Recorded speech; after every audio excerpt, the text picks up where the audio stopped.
My HOA sent 3 bikers to intimidate my wife. 3 minutes later, they were crying and begging me to stop dialing a phone number. What could make 3 violent criminals more terrified of a phone call than getting beaten up? I'm just a regular guy who happened to know their biggest secret. The HOA president thought she was so clever hiring muscle to terrorize us over a fish pond.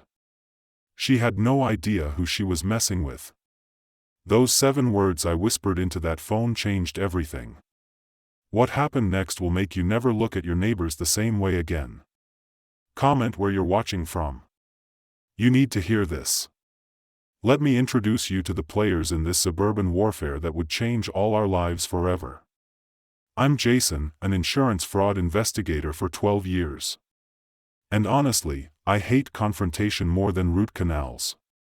Give me a stack of suspicious claims to investigate over a face-to-face conflict any day of the week. My wife, Carol, teaches high school chemistry and has this adorable stress habit of reorganizing our spice rack whenever she's anxious about something. She's protective as hell when it comes to family. But normally, we both prefer the quiet life where drama happens to other people. Then there's Megan, 57 years old, HOA president with that aggressive bob haircut that screams authority, always wearing real pearls since her recent $80,000 inheritance from her deceased mother. What we didn't know was that fresh money had turned her from a regular neighborhood busybody into a full-blown power-drunk tyrant with delusions of suburban royalty. Her motivation wasn't debt or desperation. It was pure power addiction combined with emptiness nest syndrome and a bitter divorce that left her needing to control something, anything, to feel important again.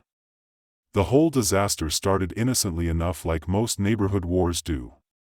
Carol and I had just finished building this beautiful little koi pond in our backyard. Nothing fancy or elaborate, just a peaceful water feature where we could relax after work and watch the fish swim. We had all the proper county permits. Everything was completely legal and outside HOA jurisdiction according to municipal codes. But apparently legal documentation didn't matter to Megan when she decided our pond was somehow her business to regulate. Week 1, she showed up at our door with this sickeningly sweet smile, expressing friendly concern about pond aesthetics and how it might affect property values in our lovely community. I should have seen the red flags flying like surrender banners then, but honestly, I just wanted to avoid drama and keep living peacefully. Week 2 brought an official violation letter with a $500 fine for unpermitted water feature affecting community standards. Carol and I talked it over and decided to just pay it. $500 wasn't worth fighting crazy neighbors over. Right? Wrong. So damn wrong it hurts to remember. Week 3 was when Megan showed her true colors like a peacock from hell. She demanded complete pond removal. $8,000 worth of professional work, plus additional landscaping changes that would cost another $5,000 minimum. $13,000 total. Because this woman decided our legal pond was somehow violating her personal vision of neighborhood perfection. That's when my professional instincts finally kicked in after being dormant for weeks. After 12 years investigating insurance fraud, you develop a nose for scams that's more reliable than a bloodhound. And this whole situation reeked of extortion disguised as community service. I spent that entire weekend researching our county permits, HOA covenants, municipal codes, and jurisdiction boundaries. Like my life depended on it.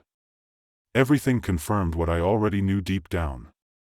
Our pond was completely legal and outside their authority to regulate. But when you're dealing with someone drunk on power and inheritance money, logic doesn't always penetrate their delusions of grandeur. The HOA meeting was where things got officially insane. And I mean certifiably crazy in ways that would make reality TV producers weep with joy. Megan called an emergency board session with her 3 loyal members, retired people with nothing better to do than enable her power fantasies. And I kid you not, they actually voted to approve hiring neighborhood security enforcement using her inheritance money as funding. The official meeting minutes read, "Dress compliance issues through enhanced community outreach." But everyone in that room knew exactly what that corporate doublespeak really meant. They were literally voting to hire thugs to terrorize residents who wouldn't comply with their made-up rules and arbitrary demands. I showed up to that meeting with my county documentation and copies of municipal codes, thinking surely reasonable adults would listen to legal facts and documented evidence. Megan's response to my presentation. The board voted pawn goes or we hire enforcement. Her bob haircut was shaking with pure rage. Those pearls clicking together like some demented percussion section, keeping time to her fury. You want to know what really got under my skin and made this personal? She was enjoying every second of our obvious stress and fear. Every word, every threat, every moment of our visible anxiety. She was feeding off it like some kind of emotional vampire who sustained herself on other people's misery. Carol grabbed my hand under the table during Megan's tirade, and I could feel her trembling with a mixture of fear and suppressed anger. That's when I realized this wasn't about rules or property values or community standards. This was about one bitter woman using her inheritance money to play dictator with our lives because she'd lost control of everything else that mattered to her. The meeting ended with Megan's official threat recorded in the minutes for posterity. Enforcement services approved for non-compliant residents. She was literally documenting her plan to terrorize us, creating evidence of a conspiracy while thinking she was protecting herself legally. As we walked to our car after that surreal meeting, Carol was quiet for a long moment before saying something that still gives me chills. Honey, I'm scared. What kind of person votes to hire muscle against their neighbors over a fish pond? I didn't have an answer then, but I was about to find out exactly what kind of person Megan really was underneath that suburban exterior. 3 days later, I got my answer in the most terrifying way possible when I was wrapping up work early, looking forward to a quiet evening by our beautiful pond. That's when Carol called with panic bleeding through every word. Honey, come home now. 3 very large men just showed up and said the HOA officially sent them about our pond. My blood went cold. My hands started shaking. And every investigative instinct I'd developed over 12 years started screaming warnings. As I sped home, running red lights and praying I wouldn't be too late to protect my wife, one thought kept running through my mind. The HOA had officially declared war on my family. They had absolutely no idea they were about to fight someone trained to investigate criminals for a living. 4:30 p.m. sharp on a Thursday that I'll remember until the day I die. That's the exact timestamp when everything changed about my life and probably traumatized 3 grown men forever. I pulled into our driveway going way too fast, tires squealing like I was in some action movie, and immediately saw the nightmare scenario I'd been dreading since Carol's panicked phone call. Carol was trapped between our beautiful koi pond and 3 massive men who clearly weren't there to discuss landscaping techniques or compliment our garden maintenance skills. My heart started pounding like a bass drum at a rock concert. But thank God my investigator training kicked in automatically, like muscle memory I developed over 12 years of dealing with criminals and fraudsters. Assess the threat level catalog. Important details identify the key players. It's absolutely amazing how your professional mind can stay ice cold and analytical while your personal emotions are screaming bloody murder and demanding immediate action. Big Mike was obviously the leader of this intimidation squad, 6 feet 4 inches with a dragon tattoo covering his entire left arm and a leather vest that looked like it had survived multiple bar fights and police encounters. The twins were pure muscle, identical guys with matching scars on their knuckles and that thousand-y stare that comes from years behind concrete walls and steel bars. But here's what most suburban homeowners would completely miss and what probably saved our lives that afternoon. I noticed those ankle monitors glinting in the late afternoon sunlight. All 3 had them, those electronic leashes that keep track of every movement for the parole system. These weren't just tough guys hired off the street or recruited from some biker bar. They were ex-cons on active parole, which meant they were playing with fire just by being here doing any kind of paid work. Now, let me walk you through the next 3 minutes, second by second, because honestly, it was the most intense, terrifying, and ultimately satisfying 3 minutes of my entire existence. You have to understand something about fear and adrenaline. When your wife is scared and you're facing down three guys who could bench press your car, your brain starts working differently than in normal daily life. Every detail becomes crystal clear. Every sound gets amplified. Every decision becomes absolutely critical to survival. Time slows down and speeds up simultaneously. I could hear Carol's rapid panicked breathing, smell the leather and motor oil from the bikers, and feel the tension crackling in the air like electricity before a massive thunderstorm. This was it. The moment that would define whether we were victims or survivors in Megan's sick power game. Minute 1, 4:31 to 4:32 was pure concentrated terror disguised as polite suburban conversation.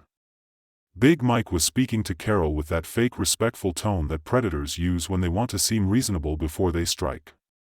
"Ma'am, the HOA board officially sent us about your compliance issue," he said, and the bastard actually showed her an official letter on HOA letterhead. Megan had given them real paperwork to make this intimidation look completely legitimate. I could see Carol's hands shaking as she tried to read the document, her face going pale with fear and confusion about why this was happening to us. Twin number 1 decided to demonstrate their serious intentions by kicking our pond's stone edge hard enough to send water splashing across Carol's flower garden. "This disappears today, no discussion about it," he said with casual violence that made my blood pressure spike. Twin number 2 stepped closer to Carol and I watched my wife back against our fence like a trapped animal, eyes darting around looking for escape routes. "Hope we don't need any physical persuasion here," he said, letting that threat hang in the air. That's when Carol's voice cracked with pure fear. "Please, my husband's almost home." Hearing that desperation in her voice broke my heart and ignited a fury I didn't know I was capable of feeling. That's when I stepped out of my car and said the words that started this legendary sequence. "Gentlemen, I'm here. You said this is an official HOA business." I kept my voice calm and professional, channeling every hour of investigator training I'd received. But inside, I was analyzing everything about these three men like they were insurance fraud suspects.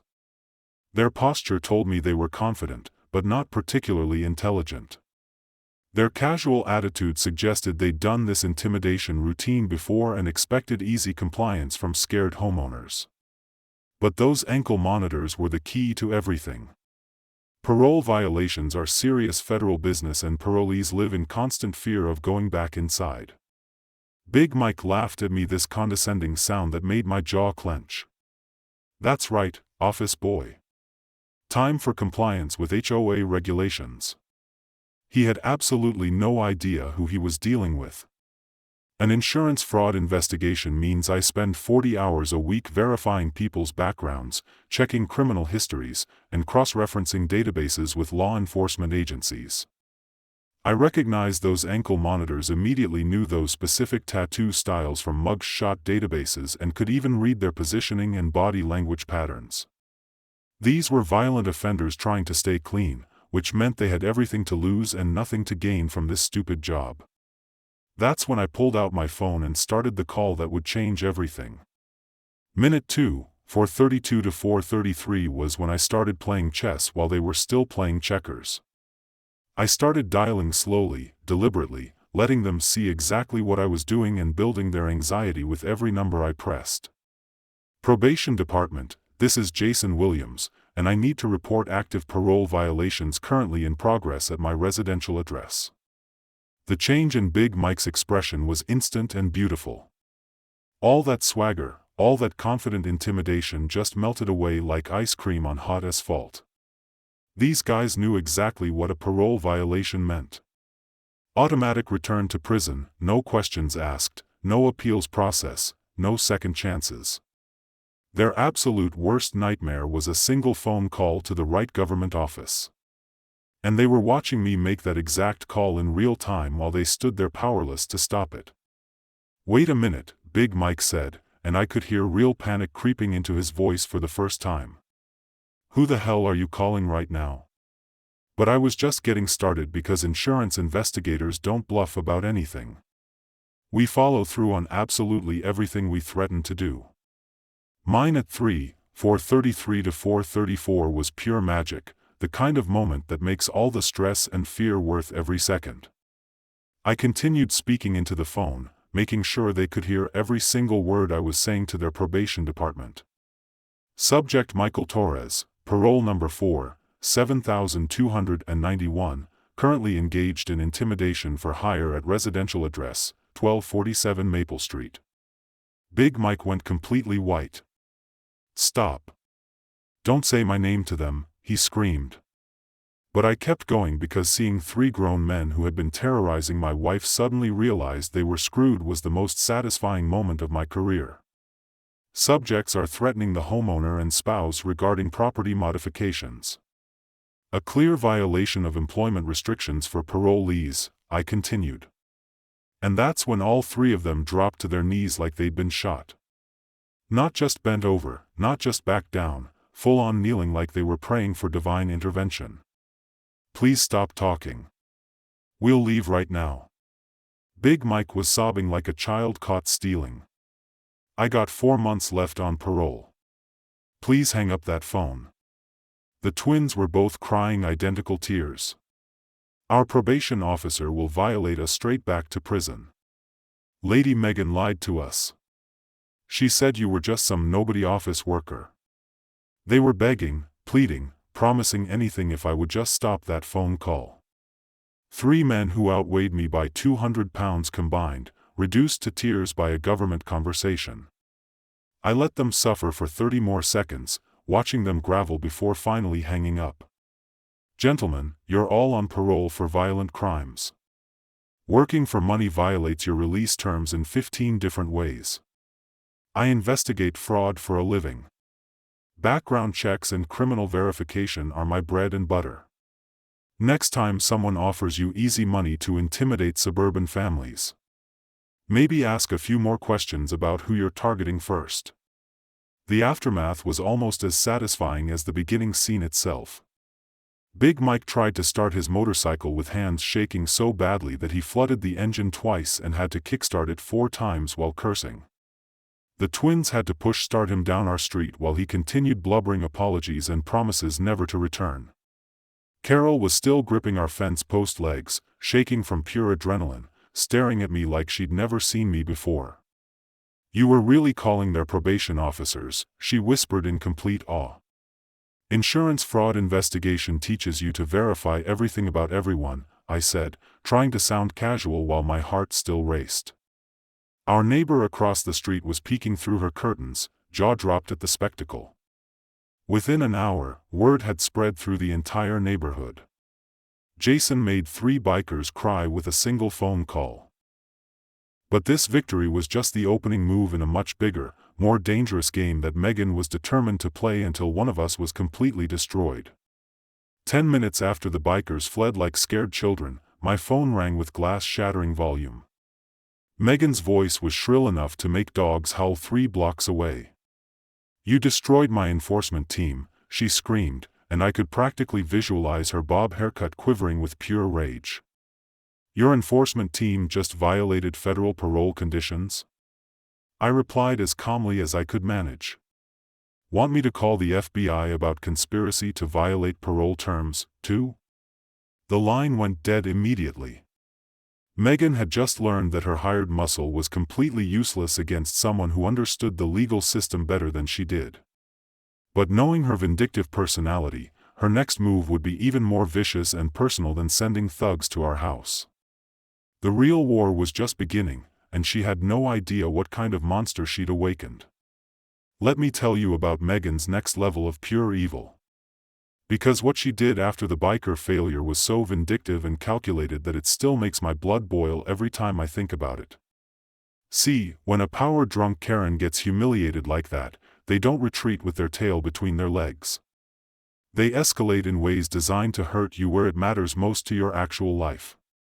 For Megan, that meant going after Carol's teaching career, her professional reputation, and everything she'd worked 10 years to build from scratch. This wasn't about the pond anymore. Hell, it was never really about the pond in the first place. This was about one bitter woman who couldn't stand seeing a happy couple living peacefully and decided to destroy us piece by piece using every weapon at her disposal. What happened next taught me that some people are genuinely evil in ways that suburban life usually protects you from experiencing. And sometimes the only way to deal with pure evil is to become something they fear even more than their own consequences. The first sign of serious trouble came exactly 2 days after the biker incident, and it hit us like a freight train loaded with dynamite and bad intentions. Carol got called into Principal Adams's office for what she thought was just a routine meeting about her chemistry curriculum updates for the new semester. Instead, she found herself facing a panel of concerned administrators and a thick stack of anonymous complaints about her home environment and whether it was appropriate for someone working with children to be married to someone with questionable associations and potential criminal connections. Some mysterious concerned citizens had sent detailed reports about Jason Williams associating with known criminals and bringing organized crime elements into peaceful neighborhoods where children live and play. The photos were real. Professional quality surveillance shots of me talking to the bikers, meeting with people they couldn't identify, all presented as evidence that Carol was married to someone potentially dangerous to the innocent children in her care. My wife came home that day crying for the first time since her mother died of cancer 3 years ago. And seeing those tears streaming down her face made me realize that Megan had just crossed a line she could never ever uncross again. She's destroying my entire career. Carol sobbed in my arms that night, and I felt something dark and cold settle deep in my chest, like ice water in my veins. This wasn't about property disputes or neighborhood politics anymore. This was personal warfare targeting everything we'd built together over 10 years of marriage.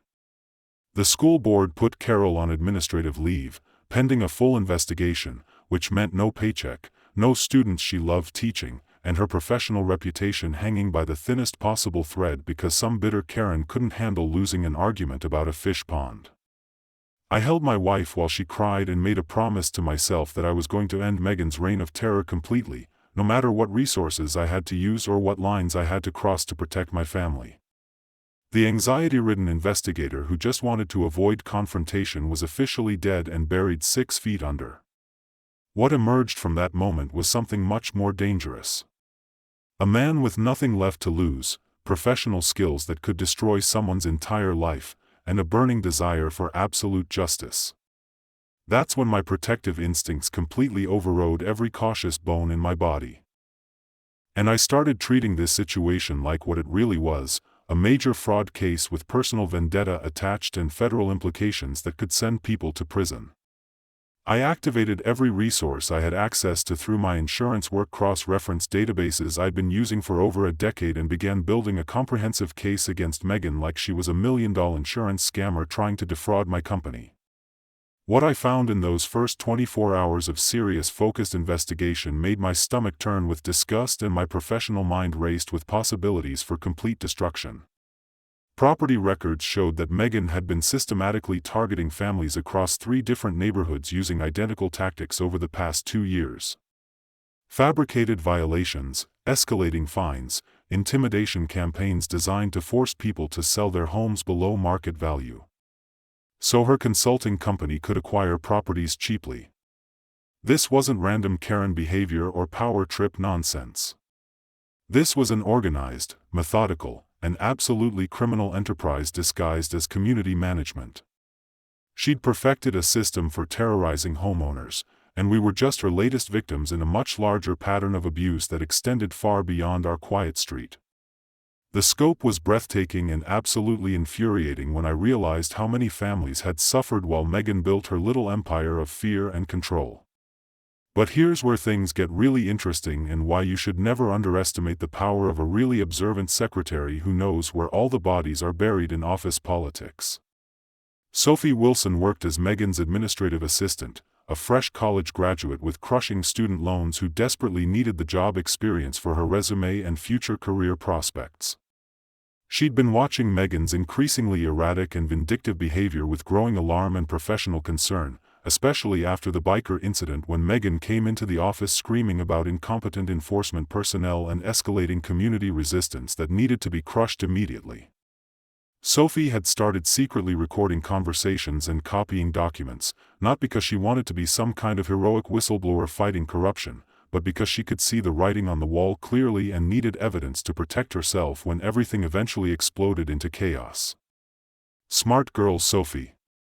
She understood instinctively that when corrupt bosses go down in flames, they try to take everyone around them down with them as collateral damage and convenient scapegoats. Sophie approached me 4 days after Carol's suspension, nervous as hell, but determined to protect her own future and do the right thing at the same time.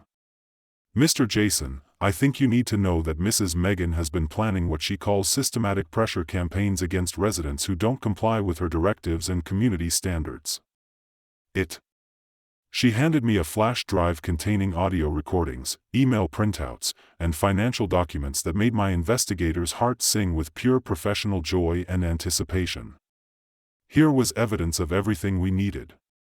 Megan's plan to use inheritance money for neighborhood intimidation, her research into enforcement services, her strategy for targeting family members when direct confrontation failed with homeowners, even her communications with outside consultants about community management techniques.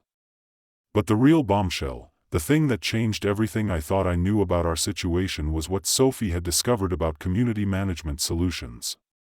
A consulting company that had been sending Megan template letters, strategic advice, and resources for dealing with what they euphemistically called difficult residents. The scope of what we were dealing with hit me like a sledgehammer to the face when I realized the true scale of this operation. This wasn't one crazy woman with inheritance money and control issues. This was organized fraud operating across multiple states, targeting suburban families who just wanted to live in peace without constant harassment from power-drunk neighbors. Megan was part of a sophisticated network that had perfected the art of neighborhood terrorism and turned HOA abuse into a profitable business model with corporate backing and professional resources. But they'd made one critical, absolutely fatal error in their planning. They'd targeted someone whose entire career involved unraveling complex fraud schemes, building ironclad cases, and coordinating with law enforcement agencies to bring down criminal enterprises that thought they were too smart to get caught. My next phone call was going to start a chain reaction that would destroy everything Megan had built and expose a criminal network that had been operating under everyone's noses for years. The phone call I made the next morning was to the IRS fraud hotline. And let me tell you, nothing gets federal attention faster than reporting organized tax evasion across state lines with documented evidence and multiple victims.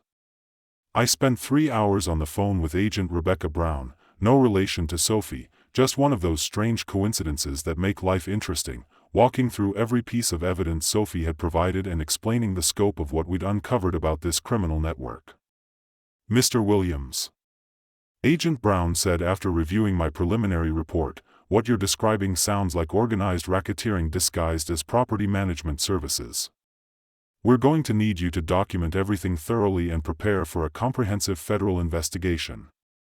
That's when I knew Megan and her network had made the mistake of their lives. They'd turned local harassment into federal crime. And the government doesn't mess around when it comes to interstate fraud conspiracies operating under the guise of legitimate business enterprises. But first, I needed to deal with the immediate threat to my family, which meant having a very interesting conversation with someone Megan probably thought was her ace in the hole for collecting debts. Sal Torino owned 3 successful restaurants in our area and ran what he diplomatically called alternative lending services for people who couldn't get traditional bank loans through normal financial channels.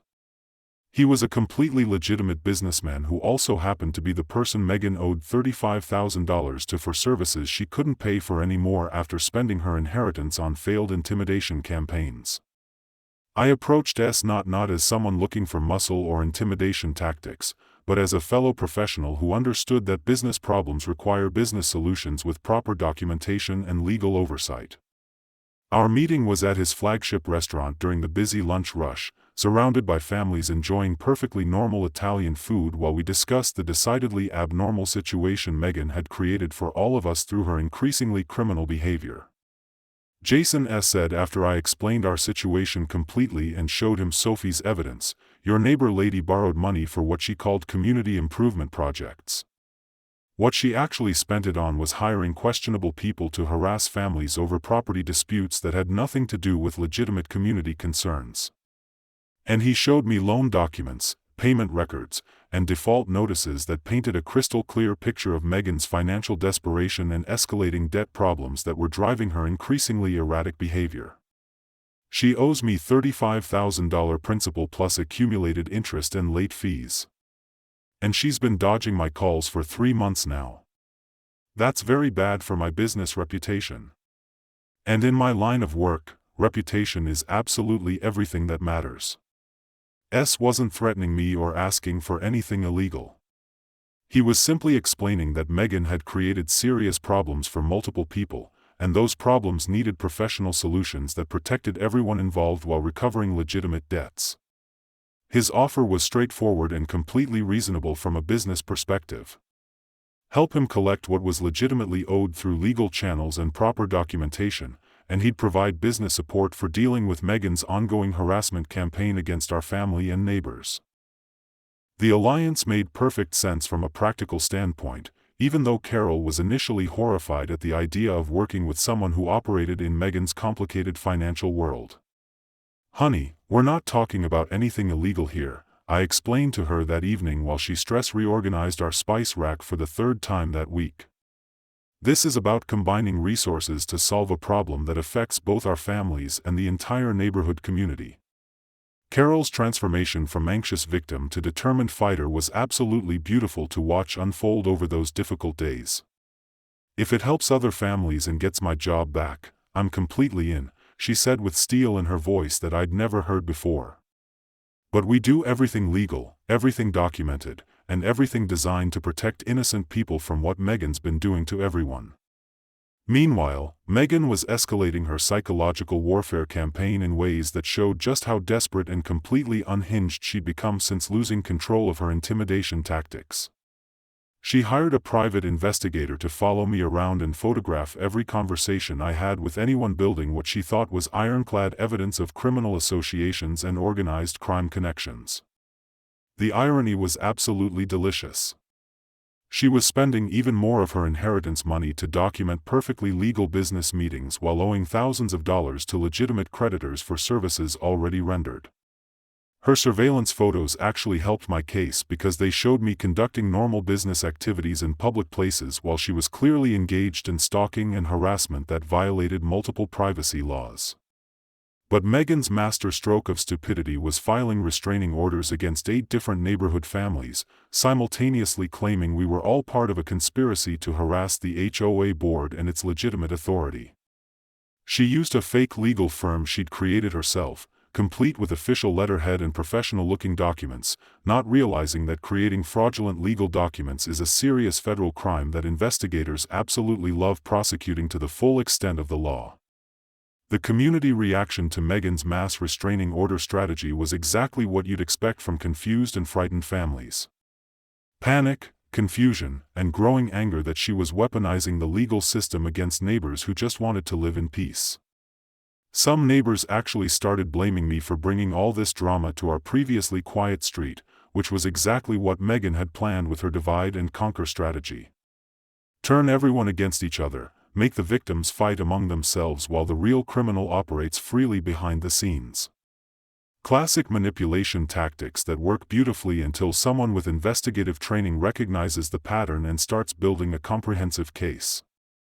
That's when I realized that Megan's greatest strength, her ability to manipulate people and situations, was also her greatest weakness because every manipulation attempt was documented evidence of conspiracy and fraud that could be used against her in court.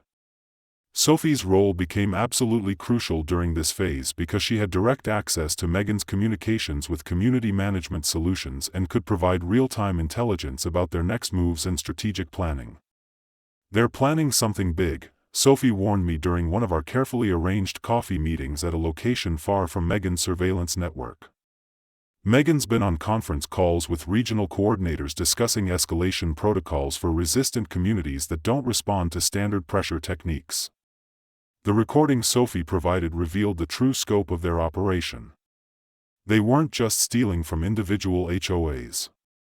They were systematically destabilizing entire neighborhoods to create opportunities for property acquisition below market value by their corporate partners.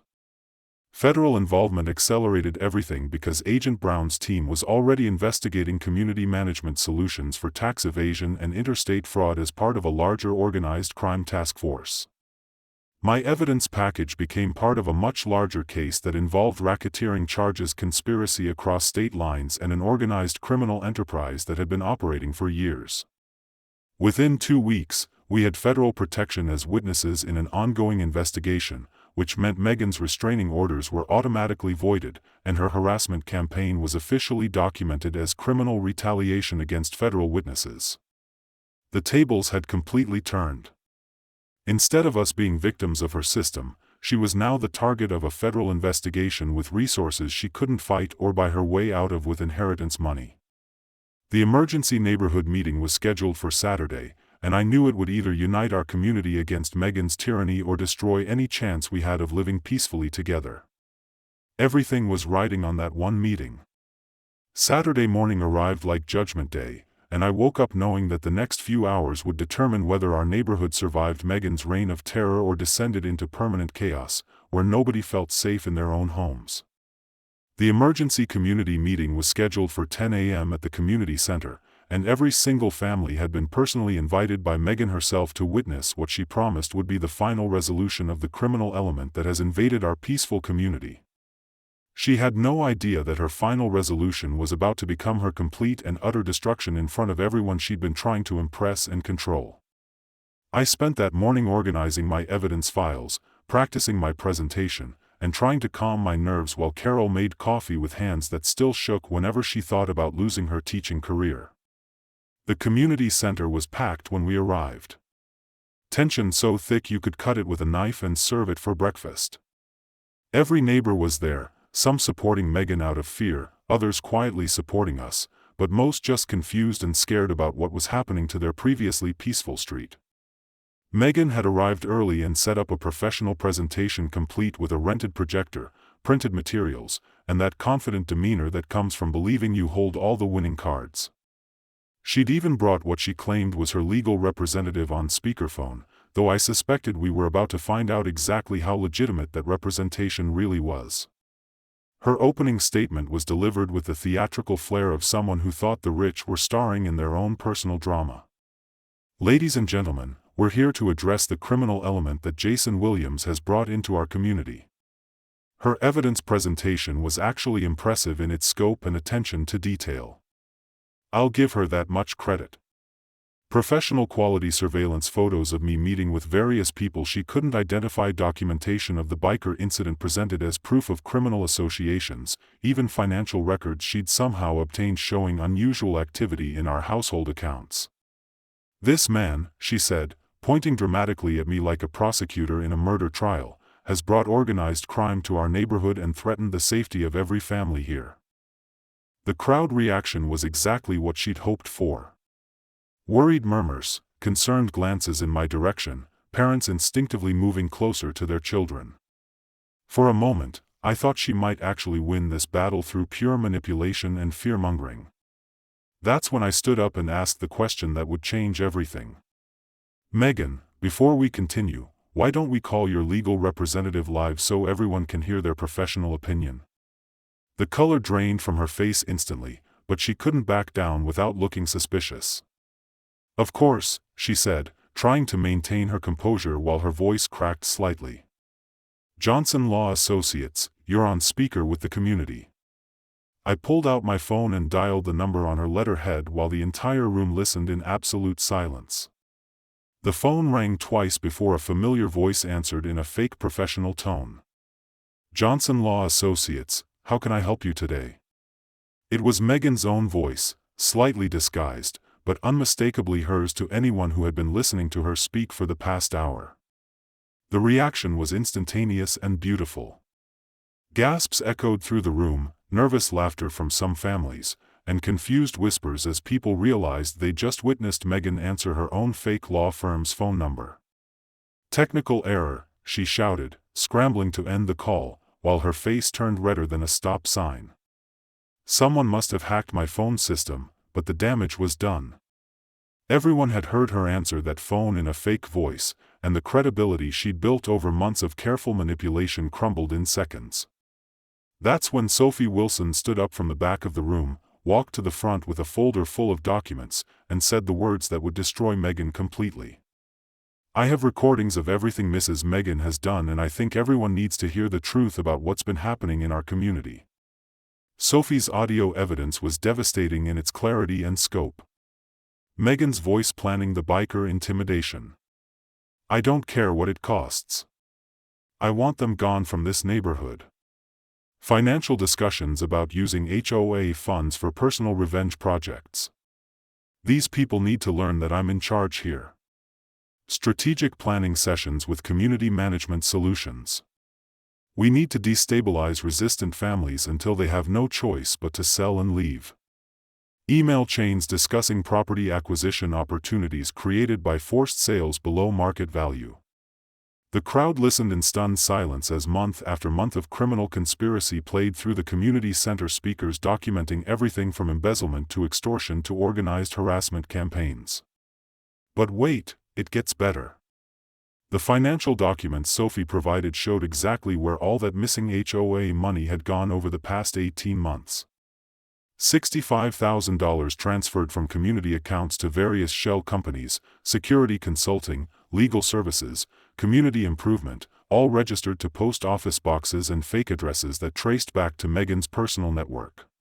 The real smoking gun was the payment to enforcement personnel dated the exact same day as our biker visit. Megan had literally stolen money from the neighborhood fund to hire thugs to terrorize the same neighbors she was stealing from. The audacity was breathtaking, but the evidence was absolutely ironclad and documented in her own financial records. That's when the community center doors opened and Sal Torino walked in with perfect dramatic timing, dressed in a business suit and carrying a briefcase full of legal documents. The room went completely silent as this professional-look man approached the front where Megan was still trying to recover from her fake lawyer disaster. "Good evening, ladies and gentlemen," S said in his calm, business-like tone. "I'm here about the outstanding debt Mrs. Williams owes to my legitimate lending business." He produced legal loan agreements, payment schedules, and default notices that painted a clear picture of Megan's financial desperation and debt problems. Mrs. Williams borrowed $35,000 for what she described as community improvement projects. What she actually spent it on was harassment campaigns against families in this very room. The revelation hit the crowd like a thunderbolt. Not only had Megan been stealing from their HOA accounts, she'd also borrowed money from outside sources to fund her war against them. The mathematical reality was staggering. Over $100,000 spent on terrorizing families over issues like pond aesthetics and grass height. Some neighbors started crying when they realized the scope of what had been done to them. Others got angry enough to demand immediate action. A few families who'd been supporting Megan out of fear quickly distanced themselves from her obvious criminality. The community unity I'd been hoping for was finally happening, but it was born from shared victimization rather than shared values. Megan's response to this complete exposure was exactly what you'd expect from someone whose entire world was collapsing in real time. She started with denial. "These documents are all fabricated," then moved to deflection. "Jason orchestrated this whole conspiracy, then tried playing victim. I'm being attacked by criminals and their accomplices." But when none of those tactics worked and the crowd started turning against her completely, she had what can only be described as a complete psychological breakdown, screaming, crying, and throwing her presentation materials around the room while everyone watched in horrified fascination. "I was protecting this community," she shrieked while mascara ran down her cheeks. "You're all too stupid to appreciate what I've done for you." That's when Officer Harris, the local cop, not the federal agent, arrived in response to multiple noise complaints from neighbors who could hear the shouting from 3 blocks away. The evidence presentation was so organized and comprehensive that the arrest was inevitable. Embezzlement charges, fraud charges, conspiracy charges, and federal racketeering charges that would probably put Megan away for years. As they handcuffed her in front of the entire community she'd been terrorizing, she managed one final threat that would prove more prophetic than anyone realized. "This isn't over. The company will handle all of you. Her warning about the larger network was about to become very, very real. The immediate aftermath of Megan's arrest was like the entire community exhaling after holding our breath for months. But honestly, the relief was mixed with this nagging anxiety about what came next in this crazy saga. Carroll's school district immediately reinstated her with a formal apology and, get this, a promotion to department head as their way of making amends for the absolute harassment she'd endured because of one vindictive neighbor's lies. The neighborhood voted unanimously to install a completely new HOA board with transparent policies and actual democratic decision-making processes that didn't involve hiring thugs or stealing money. Property damage victims got compensated from recovered HOA funds.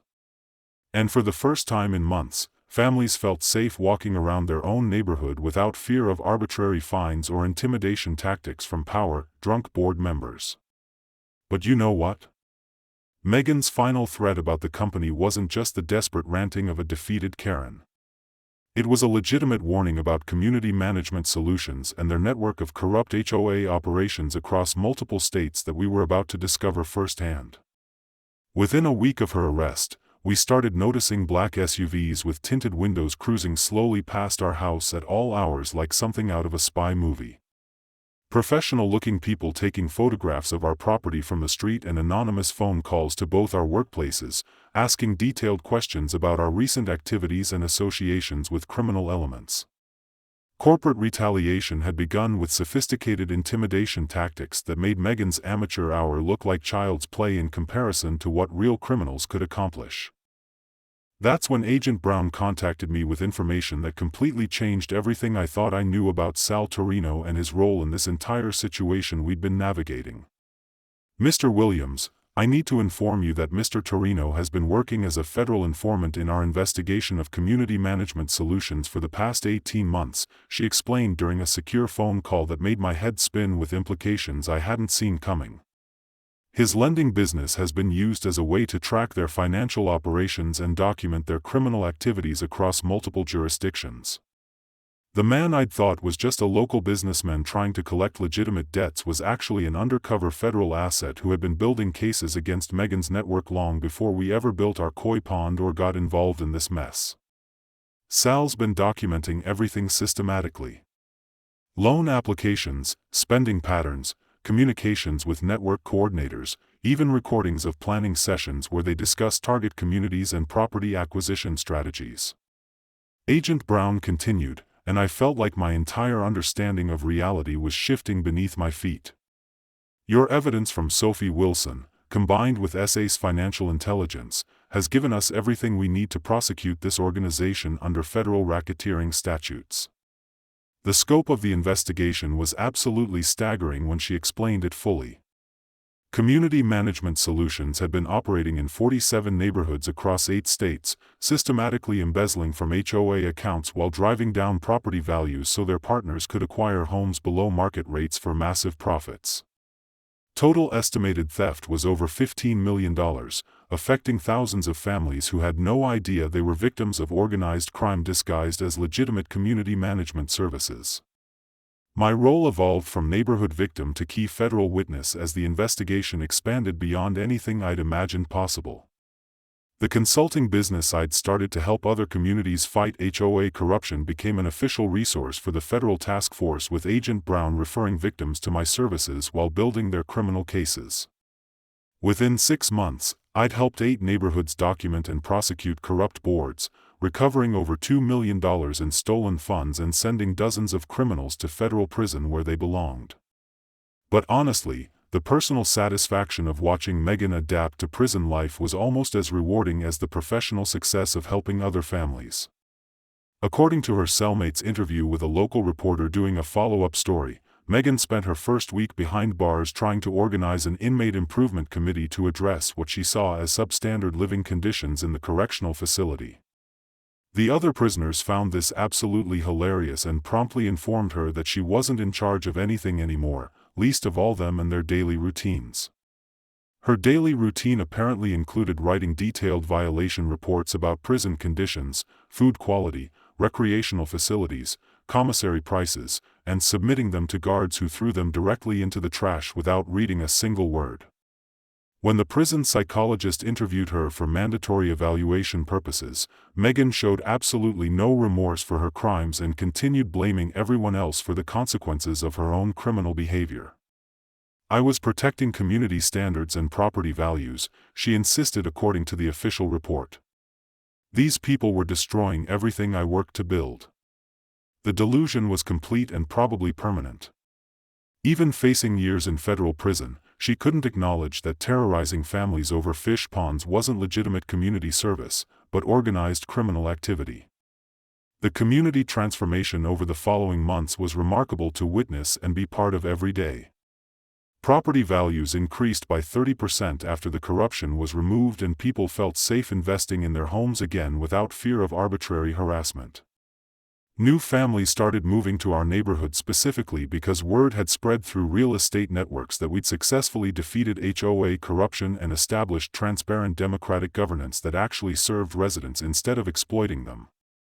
Our annual Transparency Day barbecue became a neighborhood tradition, celebrating honest leadership and community cooperation with families from surrounding areas attending to learn about establishing similar systems in their own communities.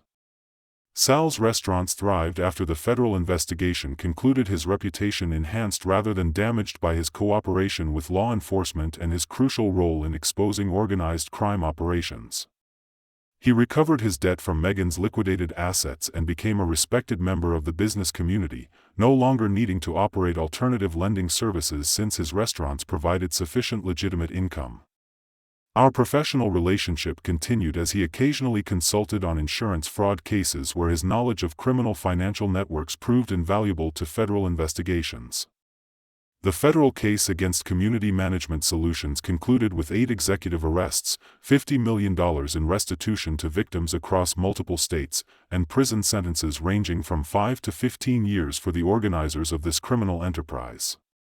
My testimony was crucial in securing convictions, and I received a civilian commendation from the federal task force for my role in exposing and documenting the criminal network that had been operating under everyone's noses.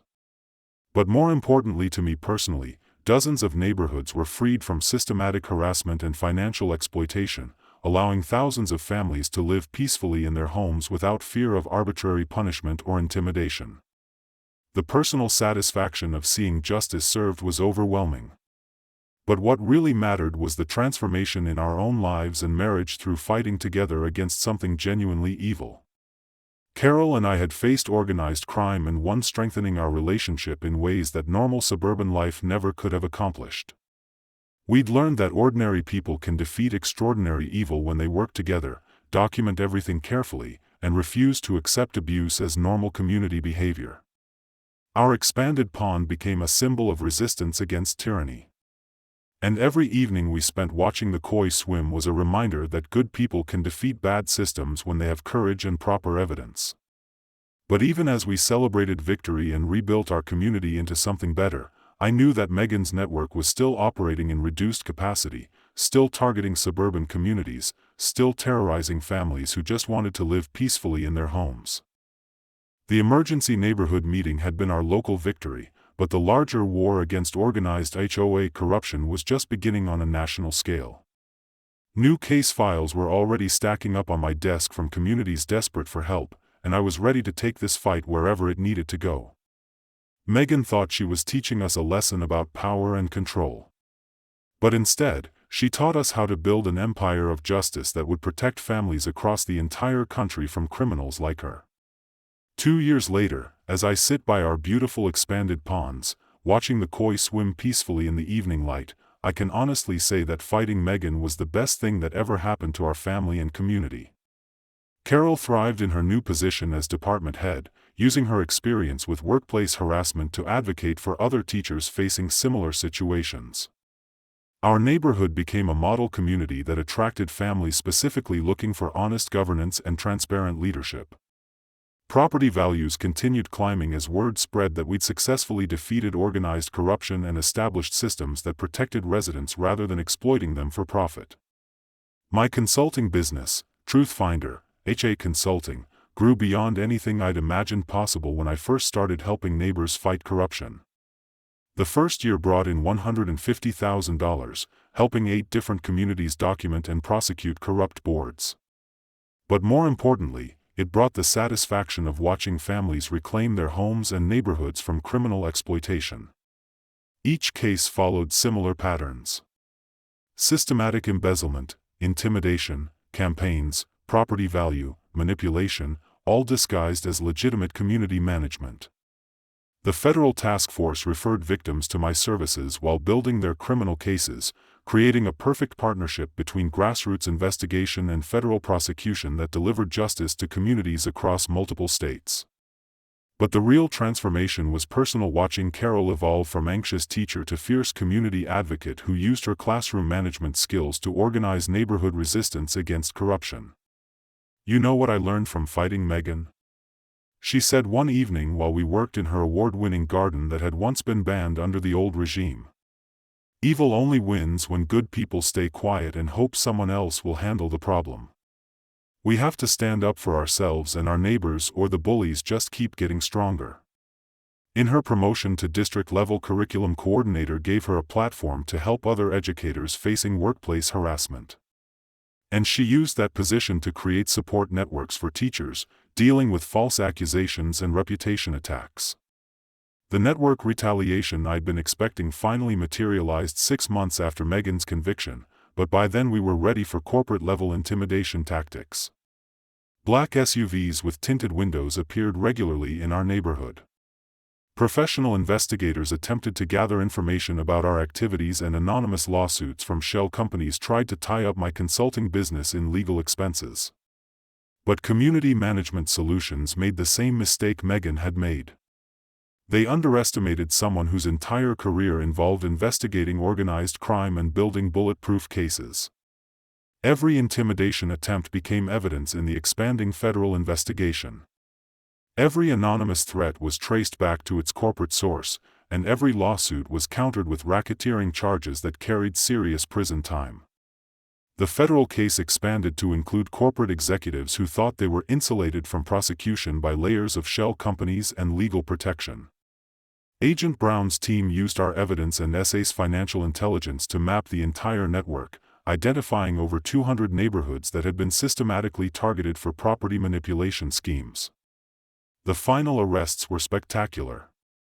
FBI raids on corporate offices, seizure of assets worth hundreds of millions of dollars, and prison sentences that would keep these criminals away from suburban families for decades. My testimony helped secure convictions against the top-level organizers. And watching them get sentenced was almost as satisfying as seeing Megan's original arrest. Megan's prison experience became a source of dark humor for our community as stories leaked out about her attempts to maintain authority behind bars. According to correctional staff interviews, she spent her first month trying to organize improvement committees among fellow inmates to address what she saw as substandard living conditions. The other prisoners found this absolutely hilarious and made sure she understood that her days of being in charge of anything were permanently over. Her current daily routine apparently includes writing detailed complaint letters about prison food quality, commissary prices, and recreational facility maintenance. Letters that go directly into the trash because nobody cares about the opinions of a convicted criminal serving time for terrorizing families. The most satisfying moment came when a local news crew interviewed Megan for a story about HOA corruption. "Do you have any regrets about targeting Mr. Williams and his family?" the reporter asked. Megan's response revealed that she still lived in complete denial about her criminal behavior. "I was protecting community standards and property values. These people were destroying everything I worked to build." When pressed about the $65,000 she'd embezzled, she actually said with a straight face that was an investment in community improvement projects. The delusion was complete. Even facing years in prison, she couldn't acknowledge that terrorizing families over fish ponds wasn't legitimate community service. Our neighborhood's annual Transparency Day barbecue has become a local institution, attracting families from surrounding areas who want to learn about establishing honest governance in their own communities. I usually speak about the importance of documentation, community organization, and refusing to accept abuse as normal neighborhood behavior. The memorial plaque by our expanded pond reads, dedicated to transparent governance and community justice. And it serves as a daily reminder that ordinary people can defeat organized crime when they work together and refuse to be intimidated into silence. The consulting business continued growing as word spread about our success against organized HOA fraud. Requests came from Phoenix, Denver, Atlanta, Miami, and dozens of other cities where families were being systematically terrorized by corrupt boards working with criminal networks. Each case brought new challenges and new opportunities to perfect the investigation techniques that had worked so well against Megan's operation.